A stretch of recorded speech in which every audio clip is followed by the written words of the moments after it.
Work your ass off. There is no magic pill. It drives me crazy to go to the gym. You read 1 hour a day. I went and worked out 5 hours a day, and I was working on construction with 24 hours a day. Organize your day. Work hard. I'm here to talk about success.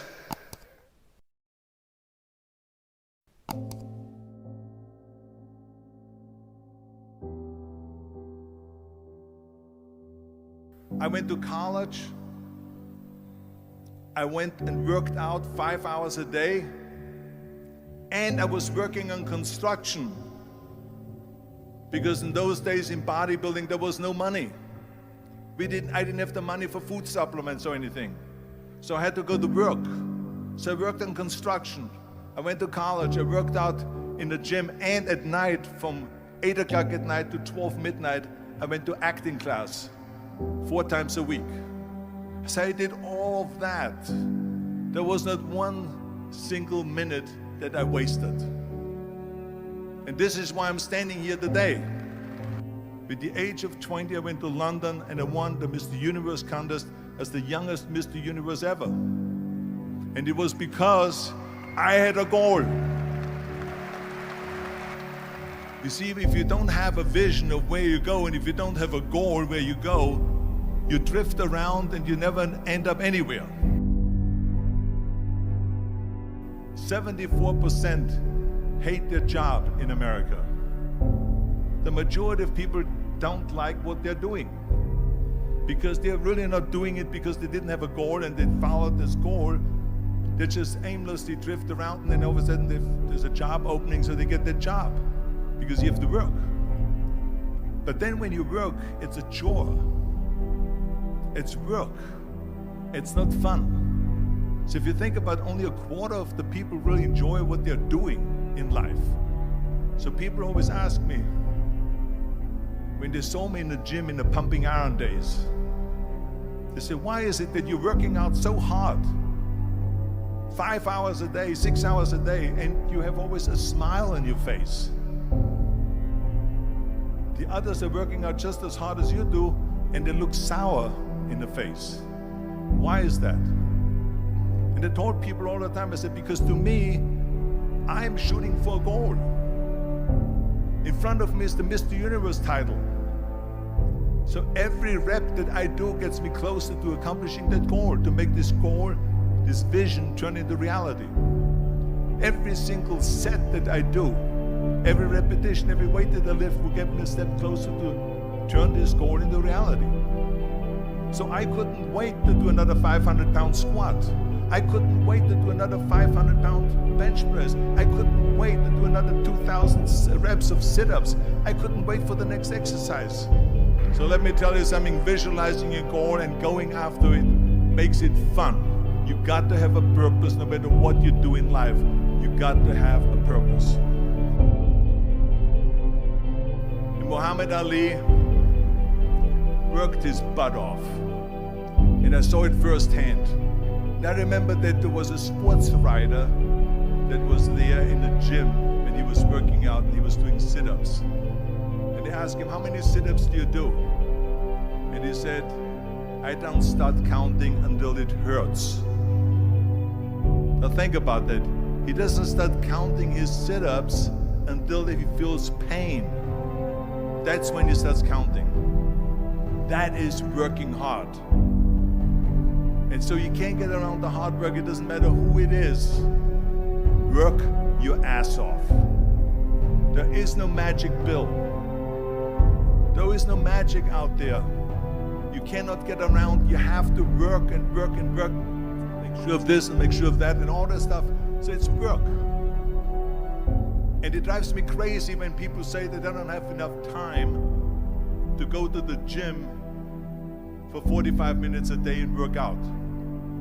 Or to do something for 45 minutes to an hour a day to improve. If it is physically improve or if it is mentally to improve. Imagine you read 1 hour a day about history.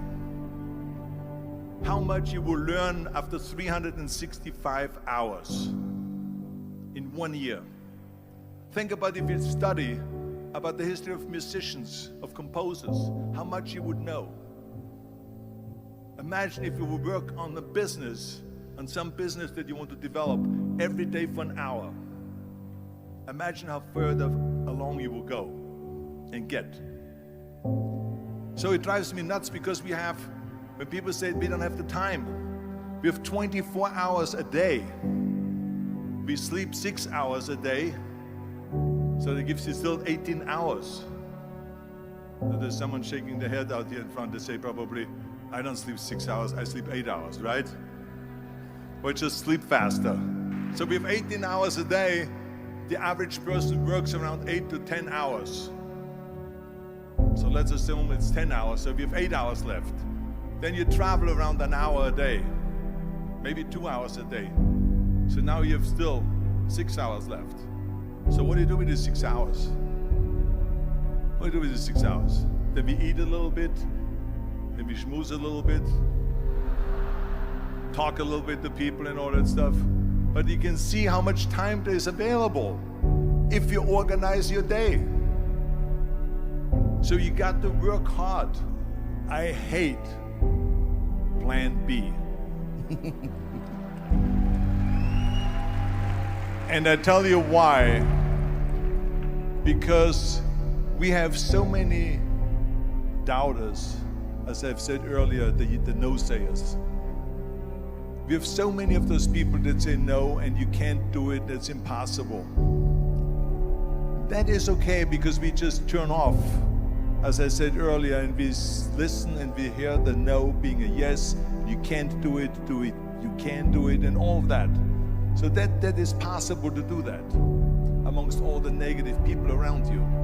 But when you start doubting yourself, that's very dangerous.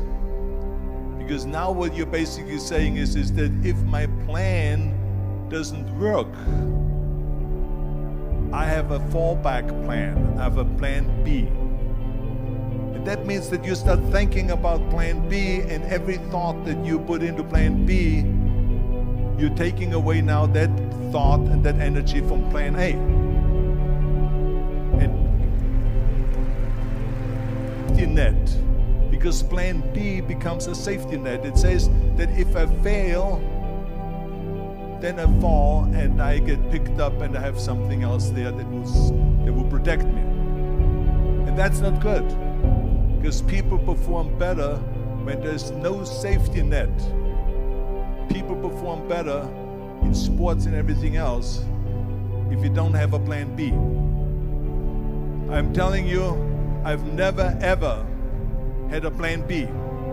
I made a full commitment that I'm gonna go and be a bodybuilding champion. I made a full commitment that I'm gonna be in America. I made a full commitment that I'm gonna get in the show business and I'm going to be a leading man. No matter what it takes, I will do the work. I will do the work over and over and over. Along with failing. You have to fail in order to climb that ladder. There's no one that doesn't fail. Michael Jordan said in one of his interviews, when they said, "You're unbelievable, you're the greatest basketball player of all times." I mean, tell me about that. And he says, well, you're just mentioning the successes. But he says, for me to become the greatest basketball player, I missed 9,000 shots when I was playing basketball at the NBA games. So during these games that he was so successful, he missed 9,000 shots. Does it make him a failure? No. He's one of the greatest basketball players of all times, but he failed 9,000 times. Do you get it? We all fail. It's okay.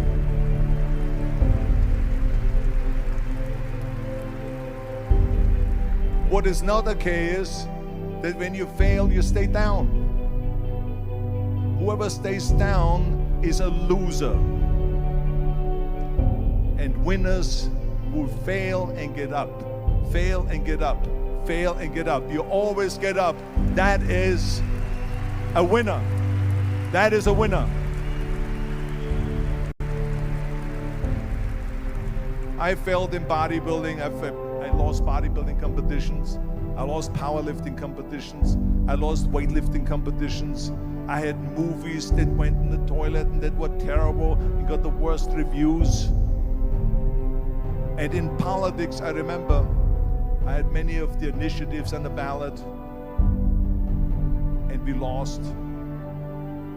My approval rating in California went down to 28%, and then it went back up again, and I won again the governorship. Hey, we all lose. We all have losses. This is okay, and this is why I say don't be worried about losing, because when you're afraid of losing, then you get frozen. You get stiff, you're not relaxed. You got to be, in order to perform well in anything, if it's in boxing or if it is on your job or with your thinking, is only happening when you relax. So relax. It's okay to fail. Let's just go all out and give it everything that you got. That's what it is all about. So don't be afraid to fail.